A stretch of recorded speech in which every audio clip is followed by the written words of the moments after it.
Welcome back to another episode of This Modern Brand, the podcast where we pull the curtain back on some of America's most influential brands to break down their strategies, values, and innovations. I'm your host, Jason Parks. Today we're talking about all things influencer, and we have for you a panel of experts. Let's welcome to the pod. I have Jane Chandler. She's the Vice President of Influencer Relations here at BarkleyOKRP. Say hey, Jane. Hey. Hey, Jason. Got Joe Spencer, who's an account supervisor at BarkleyOKRP, who focuses a lot in influencer space. Hey, Joe. Hello, hello. And we have Pam Davis, founder of Likekind, which is an influencer marketing agency. Hey, Pam. Hey, hey. Let's dig in. So talk to me a little bit about this mysterious influencer space. You know, specifically, first of all, share your thoughts at the 500,000 foot level, just the state of influencer relations. And I'll start with Jane here. Sure. We are talking a lot about influencer versus creator, I feel like right now. And at the end of the day, it becomes a title. So I'll just start with that. When we're talking influencers, we're talking creators, we're talking any platform where really someone is there that is creating content that can inspire an action is what I would consider an influencer. So no limitation on followers, no max on followers. So just to set the stage there. And then in my world state of influencer, I am getting all the calls of, gosh, we've tried influencer and it bombed, or this is so hard, we feel stuck, we're giving up. So a lot of the conversation I am having is influencers, creators are still on the platforms. They are still creating purchases. They are still creating engagement and action.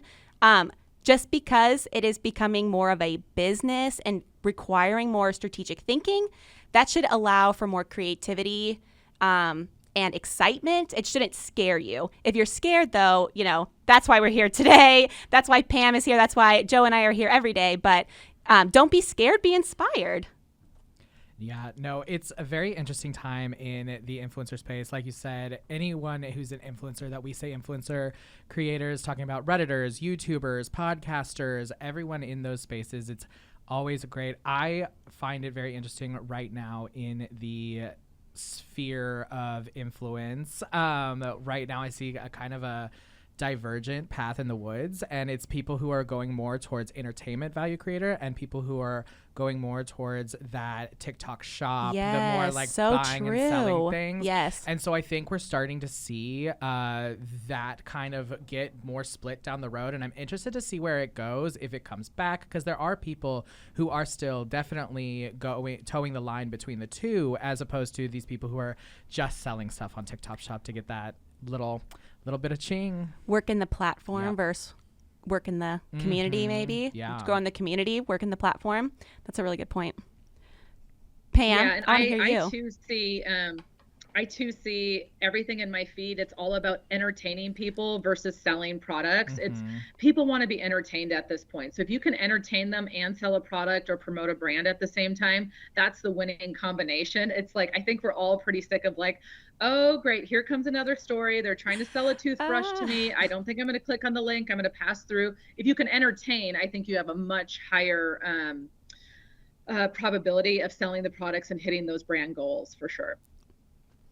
So talk to me a little bit. That's interesting. So talk to me about how do you identify the right influencers for a campaign? So, you know, you've got a spectrum of the micro influencers to all the way to the big celebrities is one way to think about it. So what factors do you look at when making this decision on behalf of a brand or a product? If you've been around our agency, you've probably heard this soapbox before. It is a really good question, and one that comes down like any other tactic in what we're doing, the objective.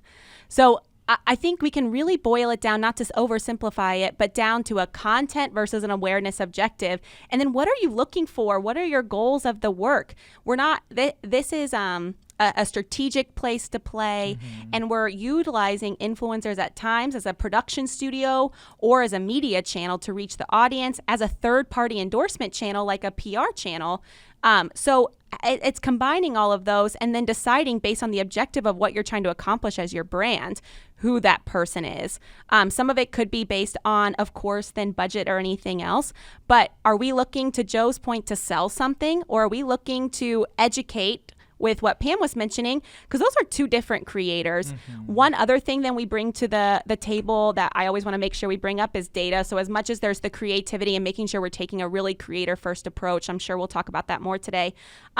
But using data to ensure that the influencers that you're working with not only are your target audience, but that the people that they're reaching are a part of your target audience. So we want to make sure that when we're finding that right influencer, not only does it make sense for the campaign, it doesn't scream ad, but that it also was going to reach our target audience. So that is an important piece of it too, I would say. Yeah, just bounce off that. I think the biggest thing is there's no one way to work with an influencer. There's no one way to sell a product. There's no one way to create buzz around a certain activation or some kind of initiative that we're doing. There's so many ways to do it, and it's really good to get creative and pull in some of your creative partners.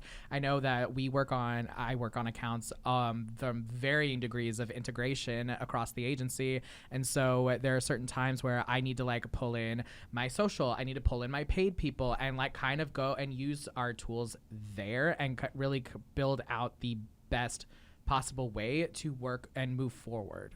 When you consider there are millions, billions of people on TikTok that you are narrowing down from to select the right person to represent your brand, it can be overwhelming or it can be a great opportunity. And so it's being really smart about that criteria you lay to find that right person. Yeah, I totally agree. And I think from my perspective, from an agency perspective, when a brand reaches out and we're trying to find the right fit from my roster, who would best perform for the brand, I really want to understand what are the goals. Is it brand awareness? Is it sales? Do you want to entertain? Do you want to educate? Are you looking for a certain style of content, a certain style of creator? Help me understand what are the demographics, who are you trying to target? So a lot goes into that. And sometimes we might not even have that influencer that they're actually looking for or that they need. And that's something that we would want to be totally straightforward and honest about, because we want to build those brand relationships. So that's a perfect bridge into, talk to me about some of the common challenges you face when executing influencer marketing campaigns, and how do you overcome them? So you got to find the right influencer first, right? Like that's the big right challenge. Influencer, and then is that just pulled from my starter of, oh no, people say it can be hard, right? I'm going to let someone else speak to that. Pam's like, oh yeah, it can be hard.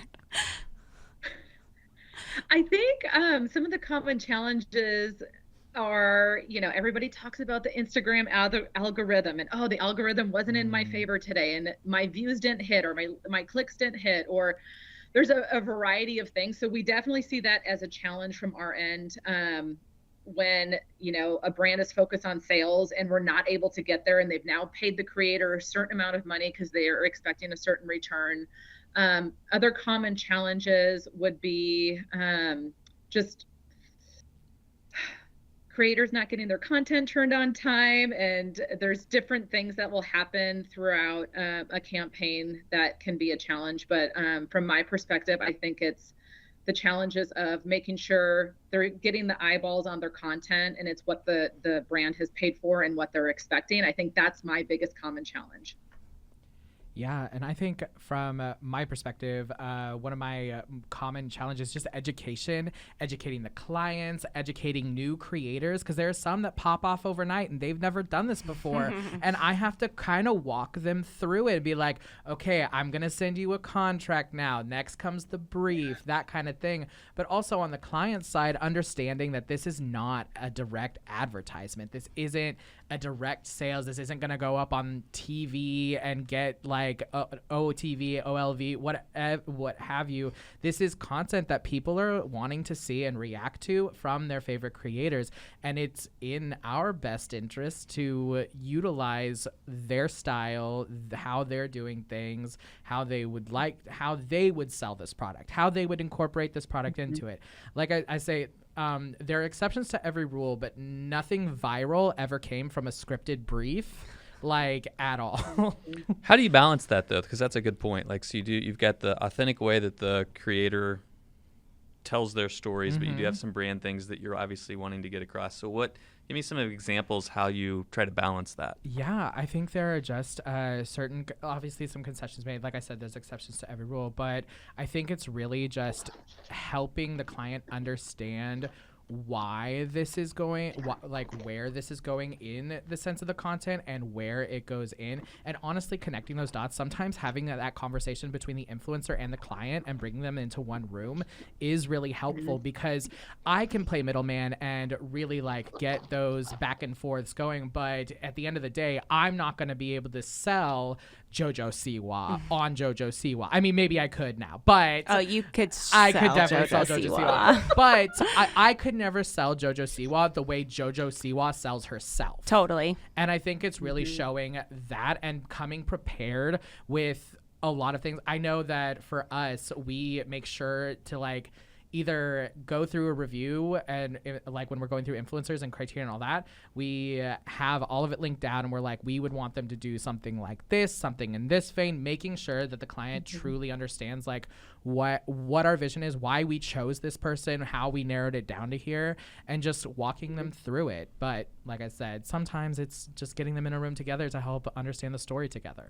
Well, the larger message, yeah, I totally agree. And the larger message of being in the room together is the foundation of really successful influencer marketing, which is co-creating content, right? We really are trying to bring the brand. And the amazing thing about creators is they can connect your brand to culture instantly.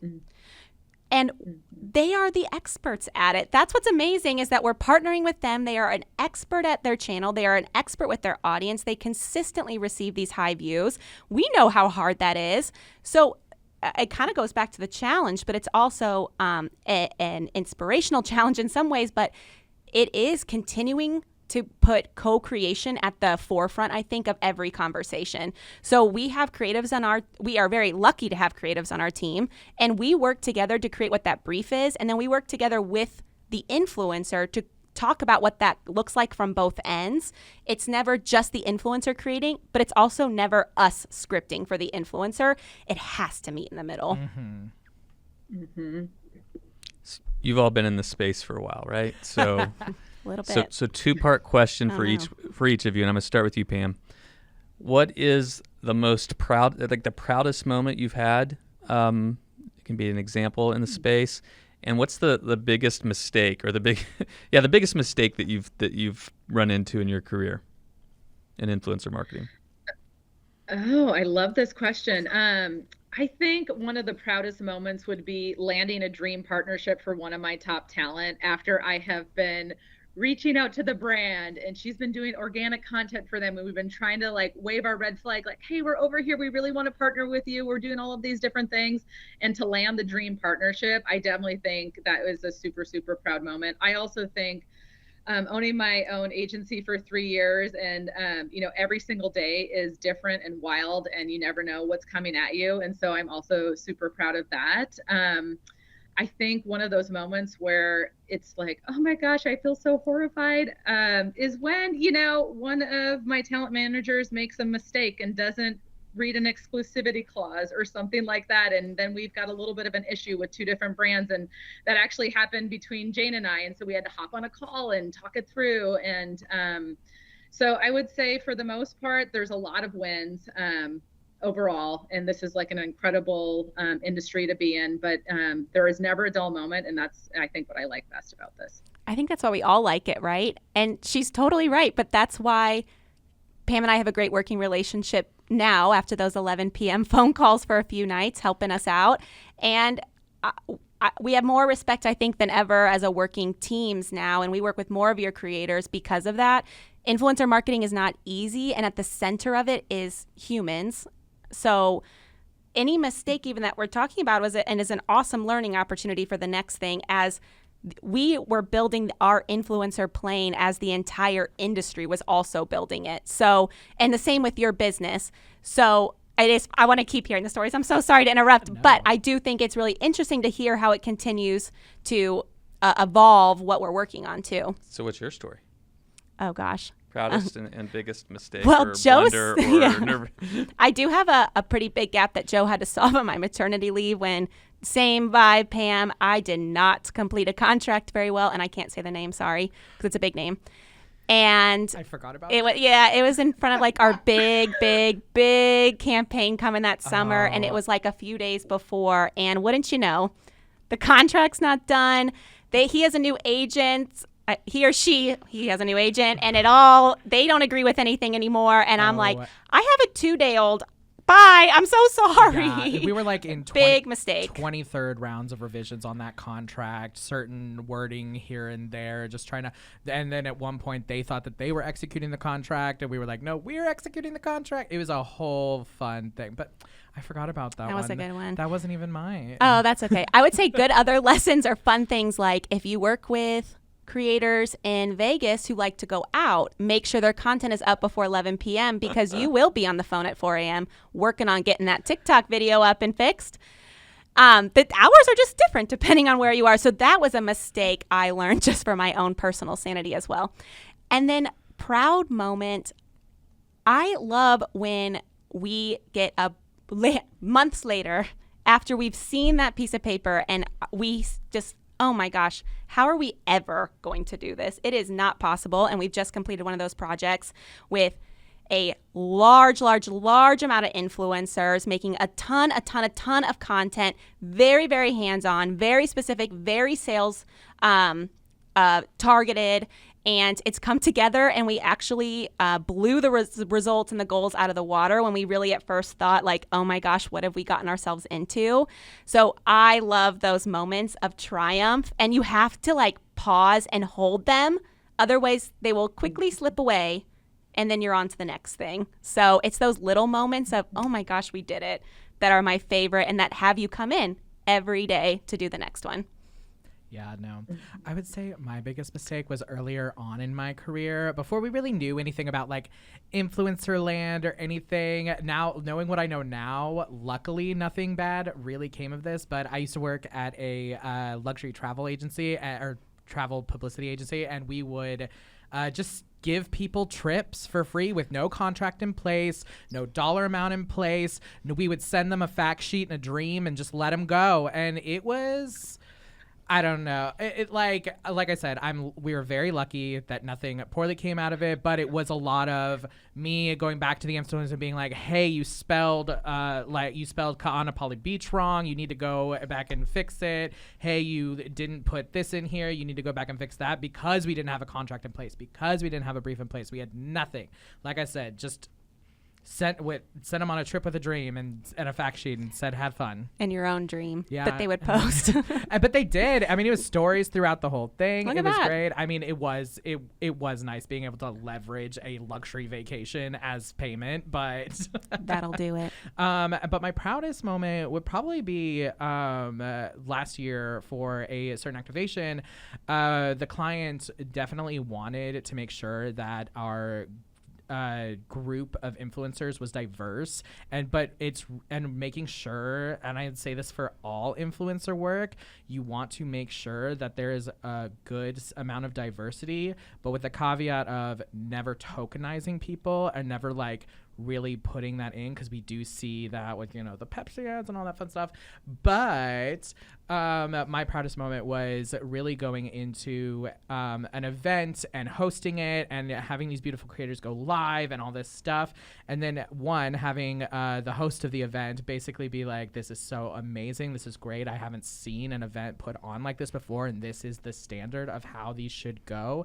And then 2, having smaller creators see that event and then post stories about it saying, this is what it's supposed to look like. This is what we're supposed to see. And giving a voice to some people of color who don't necessarily have very large followings, but knowing that they still have a place in these spaces and making sure that they feel welcome and making sure that everyone can come together. And then, I mean, this person, they weren't on the trip. They didn't go. They weren't invited, like nothing, but they saw this event and we're just like, this is so inspiring. And I was like texting Jane crying in the bathroom after the event. I was like, oh my God, I can't believe it. Like, people, it actually is impactful work.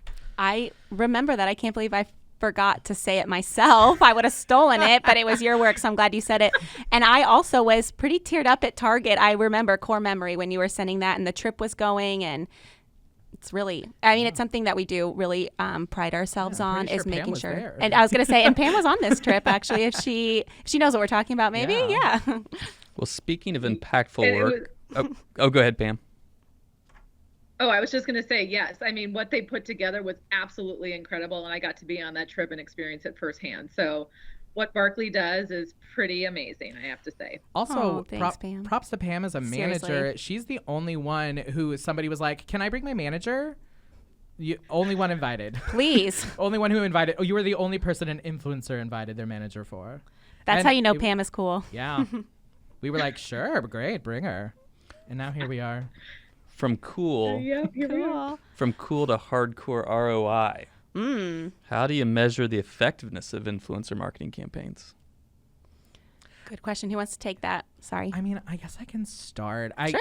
I would say, honestly, with ROI, it definitely comes down to, again, what we're trying to do, what we're trying to achieve, and really get down to things. With influencer work, I will say it is quick, it is moving fast. Normally it's not more than just like a little bit of a flash in the pan. So definitely not building in multiple CTAs into influencer work, multiple levels of, if you do this, then you get to do this.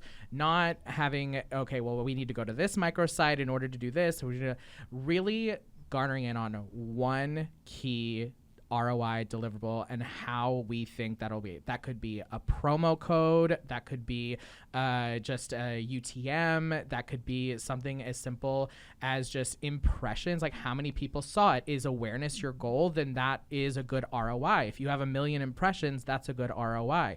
But if you're if your main goal is to sell product and you have 1 million impressions but no clicks, then I don't know. It kind of just goes into what we are trying to do and how we want to do it. There's 1 million ways, and I think that we can get really creative, and we have been having to get really creative recently, especially with things like the TikTok shop and things like that.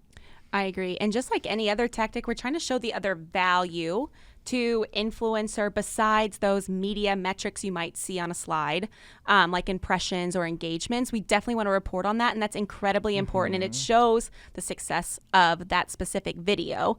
What we also want to show is the larger impact of our investment in this person. So even, for example, we report on brand love, which we call unprompted, uncontracted endorsement. So when we develop an awesome relationship with an influencer, what we see is that that influencer really loves the brand and is posting about us without us even asking.